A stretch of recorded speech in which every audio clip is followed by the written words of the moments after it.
This event we look forward to as being one of the biggest in the country, not in terms of expenditure, but in terms of output.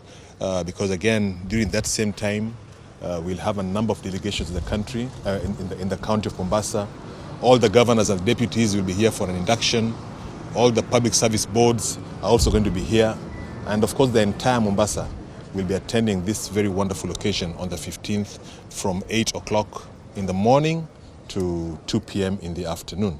So apart from the nitty-gritties that I'll ask my colleagues to also talk about, we want to take this opportunity to invite watu wote wa Mombasa na hata wa Kenya ambao wanaweza kufika hapa wapate kujionea ni mambo gani ambayo yanafanyika Mombasa katika hali ya kumwapisha gavana mpya anayeingia, Mheshimiwa Abdulswamad Sharif Nassir na naibu wake.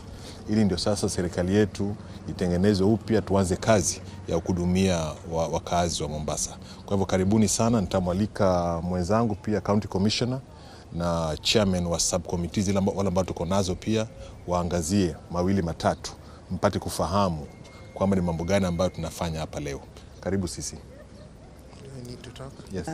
Today we are having one of our meetings. We started our meetings around July, the beginning of July, because we had expected the election to be on 8th of August. So as part of the inauguration subcommittee, we are tasked with having the event in a place that wananchi can come. So we chose Mama Ngina Avenue, and we have the coordinator with us. We wrote to him a letter and he has allowed us to use this place. So we expect to get around 2,500 wananchi, but of course if we can get more, the better. So allow me to ask the people of Mombasa to join us on Thursday to welcome our new governor here, where we'll be inaugurating him. Other than the inauguration subcommittee, we are tasked with a lot of things. We are tasked in having his reports ready at least 30 days in advance. So also that is in progress.